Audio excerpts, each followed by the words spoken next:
Bienvenidos a quienes sintonizan Philosophy Hub, Café Filosófico. Hola, es un placer estar aquí de nuevo. Es un auténtico privilegio abrir las puertas una vez más a este rincón de reflexión. Quienes nos acompañan habitualmente saben muy bien qué buscamos aquí. Claro, crear un espacio calmado, profundo e intelectual. Exacto. Dejar en la puerta el ruido diario, la urgencia de las notificaciones y esa inmediatez constante de la vida moderna. Para sumergirnos en un entorno diseñado específicamente para las mentes que aman aprender sin prisas. Hoy nos embarcamos en una exploración detallada.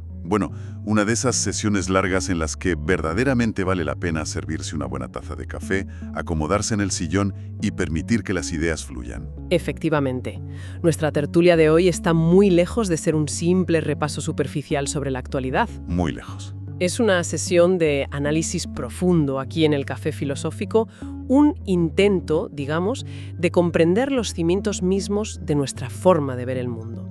Y el tema que vamos a desgranar hoy es, francamente, uno de los más reveladores que hemos tratado en mucho tiempo. Vamos a ir por partes porque el menú intelectual que tenemos por delante es denso y fascinante. Hoy vamos a sumergirnos en el trabajo de la investigadora y neurocientífica Leorth Migroth, concretamente en su obra El cerebro ideológico. Un trabajo exhaustivo. Lo es. La misión central de nuestra sesión es desentrañar algo que, podría parecer sacado de una novela de ciencia ficción, pero que está anclado en la neurobiología más rigurosa. Eso es lo más sorprendente. Cómo nuestra biología fundamental, la química de nuestros neurotransmisores y nuestras experiencias más tempranas acaban esculpiendo nuestras creencias políticas, religiosas y sociales, especialmente las más extremas. Y antes de dar un paso más en esa dirección, creo que es vital hacer una pausa. Adelante.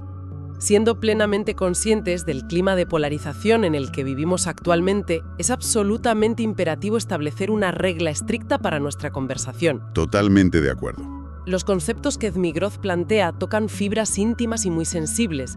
Vamos a hablar de la mentalidad de izquierda, de derecha, de los fundamentalismos religiosos, del secularismo y, de los nacionalismos. Temas que encienden pasiones. Sin embargo, en el Café Filosófico mantenemos una neutralidad clínica y filosófica inquebrantable. No tomamos partido. Ninguno.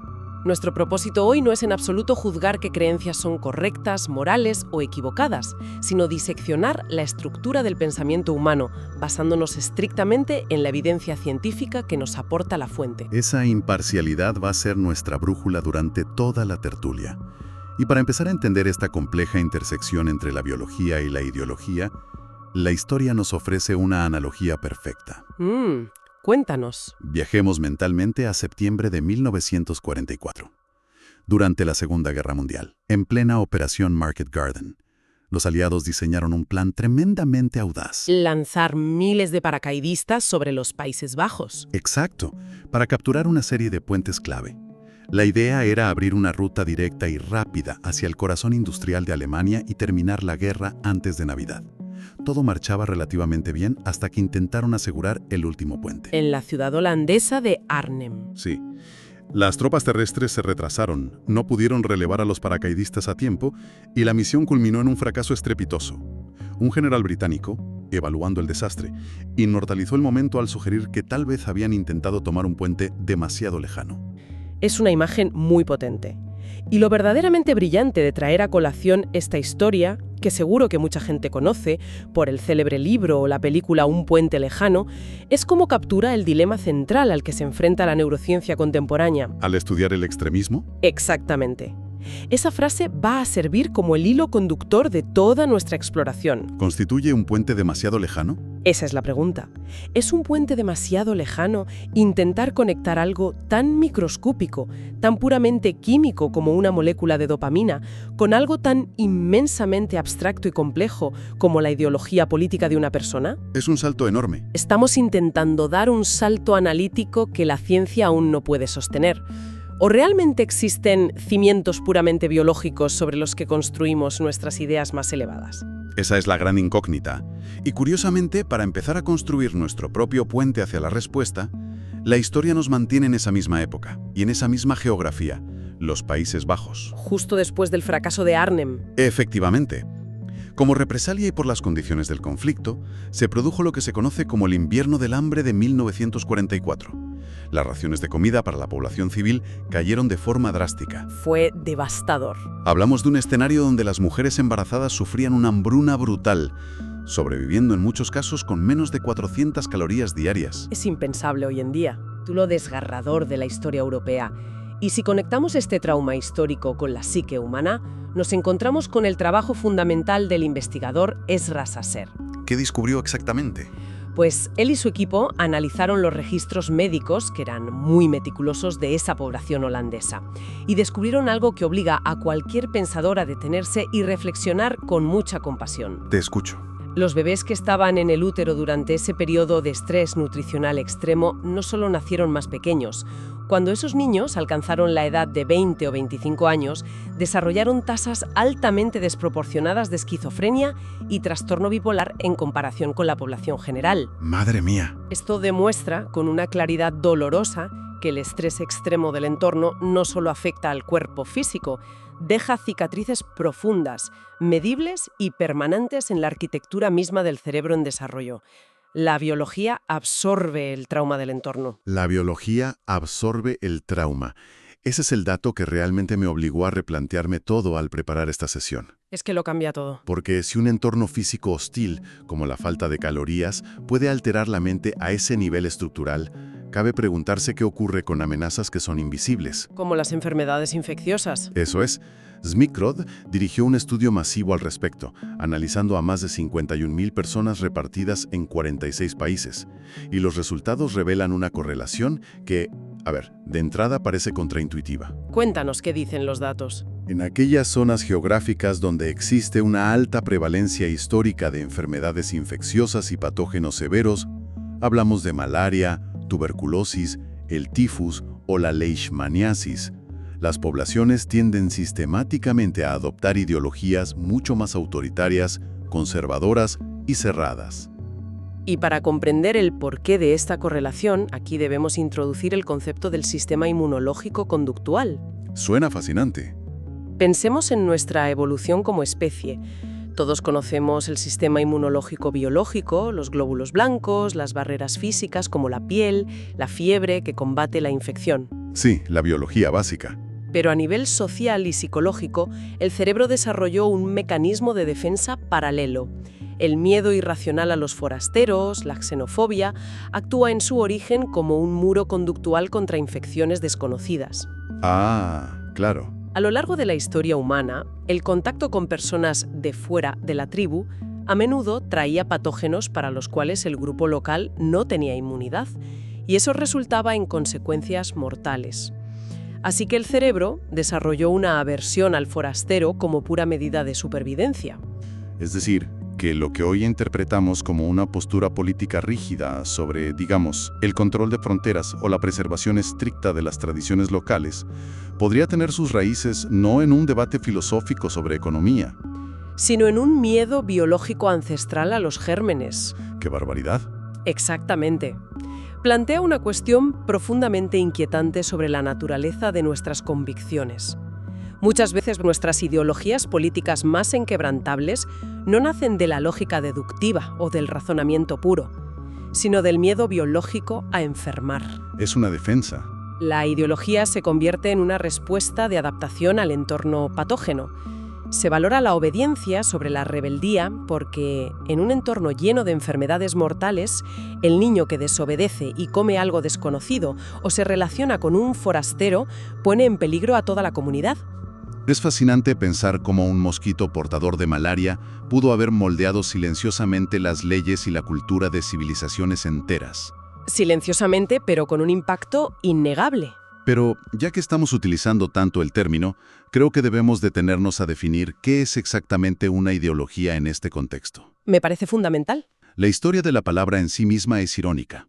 Antoine de Staël acuñó el término durante la Revolución Francesa. Su intención era puramente ilustrada. Quería crear la ciencia de las ideas. Una disciplina objetiva. Eso es, una disciplina para entender cómo se forman los pensamientos humanos, del mismo modo que la biología estudia las células o la química los elementos. Pero poco después llegó Napoleón Bonaparte. ¿Que tenía otros planes? Claro, Al chocar políticamente con estos pensadores republicanos, empezó a usar el término ideólogo como un insulto, asociándolo con fanáticos de salón desconectados de la cruda realidad del mundo. Y esa connotación peyorativa de Napoleón ha sobrevivido hasta nuestros días. Solemos pensar que la ideología es lo que tienen los demás, mientras que nosotros simplemente tenemos sentido común. Tal cual. Pero Zmigrod propone rescatar el término y diseccionarlo de una manera estructural, limpia de emociones. Ella redefine la ideología contemporánea sosteniéndola sobre dos pilares fundamentales. ¿Cuáles son? El primer pilar es la doctrina dogmática. Esto es la capacidad de mantener creencias de manera absolutamente inflexible, incluso cuando se presenta evidencia empírica clara y contundente que las contradice. Negar la realidad frente a los ojos. Exacto. Y el segundo pilar son las fronteras relacionales. Esto se traduce en un amor incondicional, ciego y a menudo sacrificado por el grupo propio, combinado con un rechazo absoluto, excluyente y a veces hostil hacia cualquier individuo que sea percibido como forastero o diferente. Nuestro grupo contra el resto del mundo. Así es. Cuando una estructura de pensamiento presenta estos dos elementos simultáneamente, la neurociencia la clasifica como una ideología. Y para entender el impacto de estas ideologías en la sociedad, la investigación rescata un concepto de la antigua Grecia que ilustra perfectamente esta dualidad. Hablamos del fármacon. El fármacon es uno de esos conceptos filosóficos que encapsulan la complejidad humana con una precisión asombrosa. En la Grecia clásica, esta palabra significaba al mismo tiempo medicina o cura y veneno. Dependiendo de la dosis. Dependía exclusivamente de la dosis y de cómo se administrara. La ideología opera bajo exactamente el mismo principio. No podemos decir con ligereza que sea inherentemente mala o defectuosa. Tiene una función. En pequeñas dosis es una medicina indispensable para la supervivencia humana. Cohesiona las sociedades, nos permite cooperar en grandes números de forma anónima, nos proporciona un sentido de propósito en un universo caótico. Y nos ayuda a lidiar con la angustia de la mortalidad. Sin un relato ideológico común, no habríamos construido catedrales ni explorado el espacio. Exactamente. Sin embargo, cuando la dosis se vuelve extrema, la ideología se transforma en un veneno letal. Destruye el tejido social, fomenta el pensamiento sectario, justifica atrocidades y anula por completo la empatía y la razón individual. Lo que nos lleva a la pregunta del millón. ¿Qué determina que ciertas mentes necesiten una dosis tóxica de este fármaco, mientras que otras logran mantener una mentalidad abierta y plural? Esa es la clave. Aquí es donde la investigación entra de lleno en la medición de la rigidez cognitiva frente a la flexibilidad cognitiva. Y no se trata de teorías abstractas. La psicología experimental tiene herramientas muy precisas para medir esto en el laboratorio. Hay 3 pruebas en particular que explican esta diferencia de forma brillante. Así es, y analizar estas pruebas es fundamental porque nos revelan cómo opera la arquitectura del pensamiento ante lo inesperado. La primera herramienta es el test de clasificación de tarjetas de Wisconsin. Un clásico. Imaginemos la situación. Se nos presenta una baraja de cartas con diferentes formas, colores y números de figuras. Y se nos pide clasificarlas. Vale. Empezamos a agruparlas, digamos, por color. El investigador nos dice correcto tras cada carta.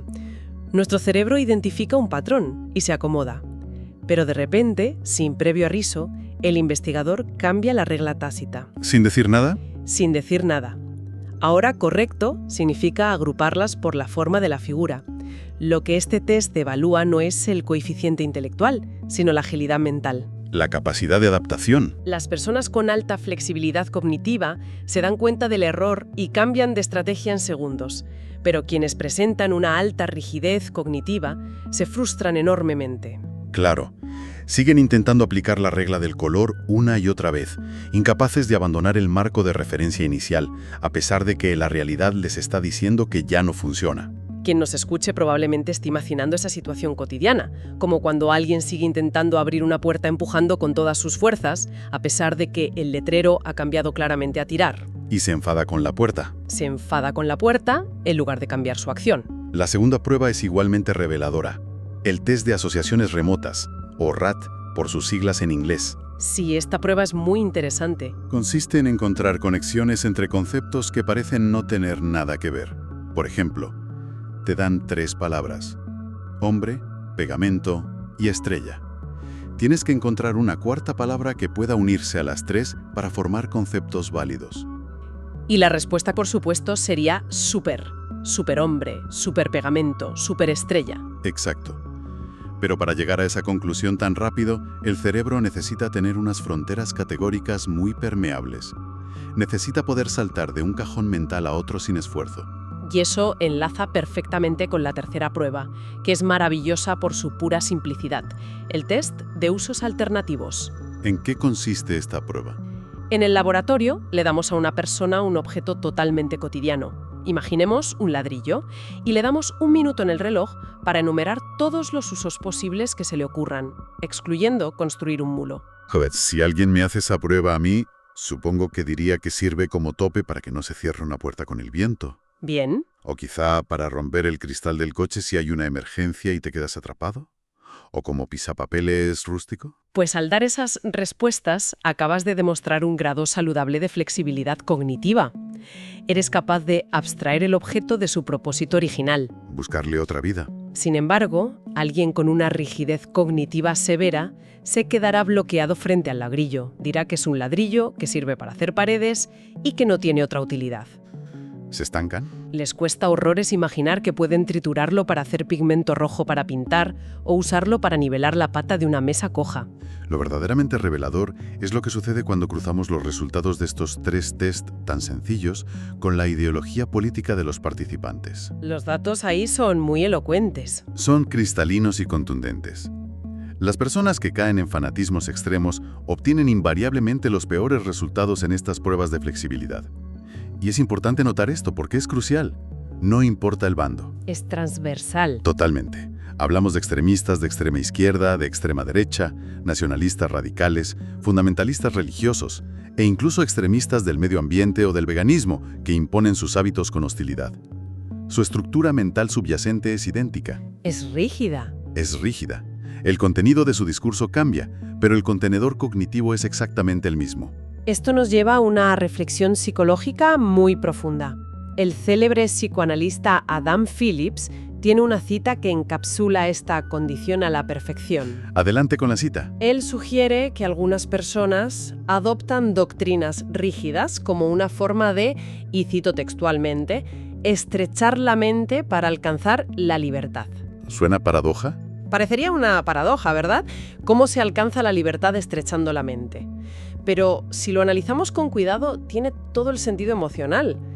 Vivir en un mundo lleno de matices grises, de ambigüedades morales, de culturas diferentes y de cambios tecnológicos constantes, genera muchísima ansiedad. Genera una ansiedad paralizante en ciertas personas. Al adoptar una ideología dogmática, al decidir ver el mundo estrictamente en blanco y negro, el individuo elimina de un plumazo la angustia de la incertidumbre. Desaparece la duda. Sí, la mente se cierra, pero la persona experimenta un inmenso alivio, una liberación temporal del agotador esfuerzo que supone dudar y cuestionarse a uno mismo constantemente. Estrechar la mente para alcanzar la libertad. Es una de esas premisas filosóficas que te acompañan y te hacen observar el comportamiento humano de otra manera. Desde luego que sí. Y justo en este punto de nuestra charla, antes de descender al nivel celular del cerebro, creo que es el momento orgánico perfecto para hacer una pequeña invitación. Si quienes nos acompañan hoy en el Café Filosófico están disfrutando de este espacio de reflexión pausada, les invitamos a apoyar nuestra misión educativa. Una misión que valoramos mucho. Pueden dar me gusta a esta sesión y compartirla con otras mentes curiosas. Es la mejor forma de asegurar que nuestro café siga creciendo y llegando a más personas que valoran el pensamiento sosegado y crítico. El apoyo a la difusión de estas ideas es siempre invaluable, sobre todo hoy en día con tanto ruido. Así es. Y ahora, si cruzamos ese puente hacia la neurociencia dura, debemos mirar dentro del cráneo, hacia esos 80.000 millones de neuronas que orquestan nuestra experiencia. El hardware humano. La investigación de Zmigrodt señala que estas diferencias en la flexibilidad o rigidez no son solo hábitos adquiridos, pueden predecirse observando el flujo de neurotransmisores, específicamente la dopamina. La famosa dopamina. Se ha descubierto que una combinación particular predice una mayor flexibilidad cognitiva. Se trata de altos niveles de dopamina en la corteza prefrontal, que es el área que maneja el pensamiento complejo y la planificación, combinados con bajos niveles en el cuerpo estriado. Y esto no se detiene ahí, porque entra en juego la genética pura y dura. Hablamos del gen COMT. Exacto. Que es básicamente el encargado de fabricar la enzima que limpia o metaboliza la dopamina en el cerebro. Y este gen tiene diferentes variantes o alelos, concretamente la valina y la metionina. Para no perdernos en la jerga genética, heredar una versión u otra de este gen es como heredar diferentes tipos de motores metabólicos. Una buena analogía. Algunos motores queman la dopamina muy rápido y la limpian rápidamente, mientras que otros mantienen los niveles altos durante más tiempo. Y esa sutil diferencia mecánica en cómo el cerebro limpia un químico afecta directamente a lo dogmático que puedes llegar a ser. Es un determinismo biológico asombroso y se manifiesta en áreas que parecerían no tener ninguna relación con la política, como la percepción visual pura. Eso me pareció increíble al leerlo. Pensemos en las clásicas ilusiones ópticas bidimensionales, por ejemplo, el famoso dibujo ambiguo que puede interpretarse como la cabeza de un pato mirando hacia la izquierda o como un conejo mirando hacia la derecha. Todos hemos visto esa imagen alguna vez.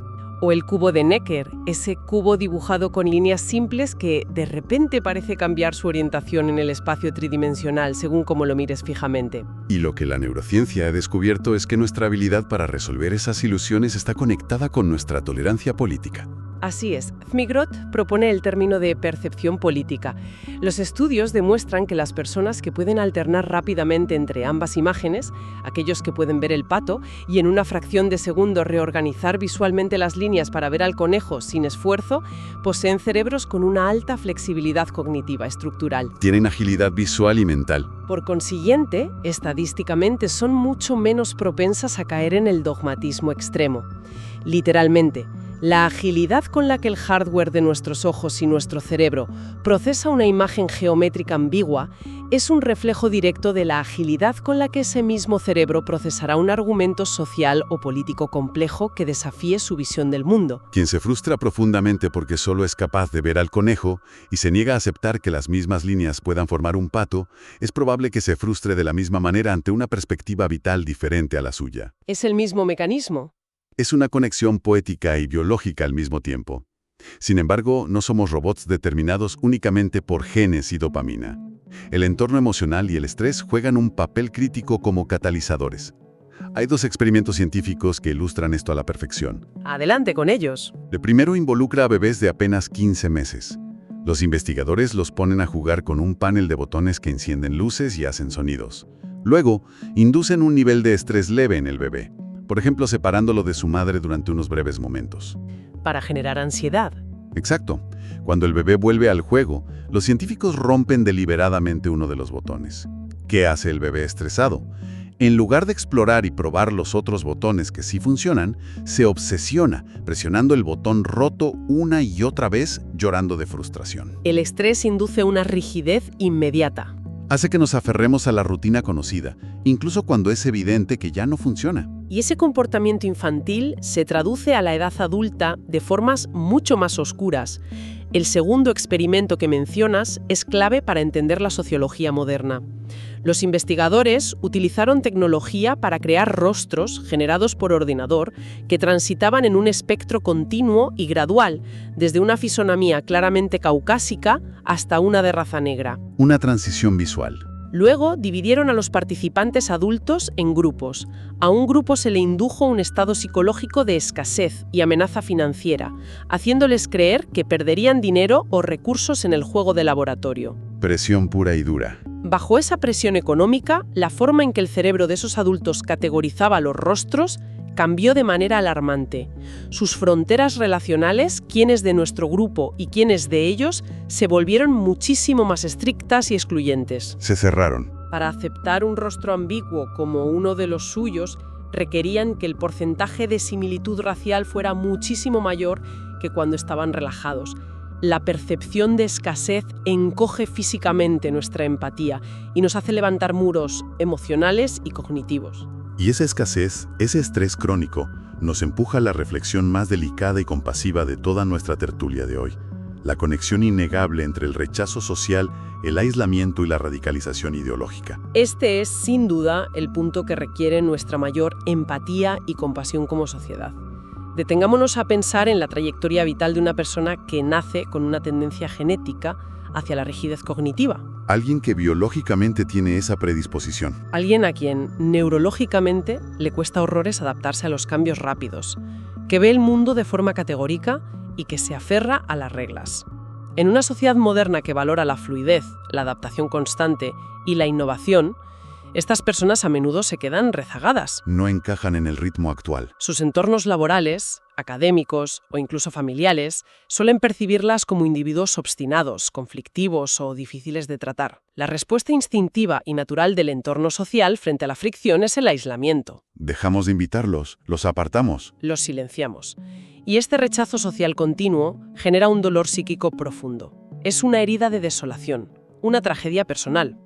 Y el dolor humano, por su propia naturaleza de supervivencia, busca desesperadamente un refugio. ¿Dónde encuentra ese refugio una mente rechazada? En las comunidades extremistas. Los grupos radicales, sean del espectro que sean, actúan como un bálsamo para esa herida. Ofrecen certezas inamovibles que calman la ansiedad, proporcionan un sentido de pertenencia férreo y validan la existencia del individuo dándole un enemigo común al que culpar de su dolor.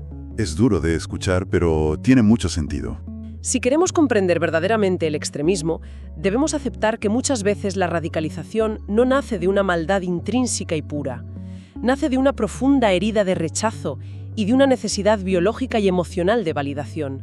La necesidad vital de sentir que uno tiene un lugar seguro en el mundo. Es una forma tremendamente reveladora y humanista de analizar el extremismo. Dejar de verlo simplemente como un fallo moral y empezar a comprenderlo como el síntoma trágico de una arquitectura mental rígida que colisiona con una sociedad que aísla lo diferente, empujando a esa persona a consumir la versión más venenosa de ese fármaco del que hablábamos. Así es. Para ir sintetizando la inmensa travesía intelectual que hemos realizado en esta sesión, hemos comenzado en los puentes caídos y los campos de batalla de Holanda, entendiendo cómo el hambre altera el cerebro de un feto. Hemos visto cómo el miedo a patógenos invisibles moldea fronteras e ideologías. Y hemos descendido al nivel microscópico para entender que la forma en que nuestros genes procesan la dopamina o cómo nuestros ojos resuelven la ilusión de un pato y un conejo dictan nuestra flexibilidad política. Es un panorama complejo. Todo esto demuestra de manera irrefutable que la ideología no es un ente abstracto o puramente filosófico que flota en el aire. Es una amalgama asombrosamente compleja de biología evolutiva, estrés del entorno físico, escasez de recursos y, por supuesto, dolor y necesidad humana. Ha sido un recorrido intelectualmente muy exigente, pero creo que absolutamente necesario. Desde el Café Filosófico queremos agradecer profundamente a nuestra audiencia por habernos acompañado en esta travesía. Nos sumamos a ese agradecimiento.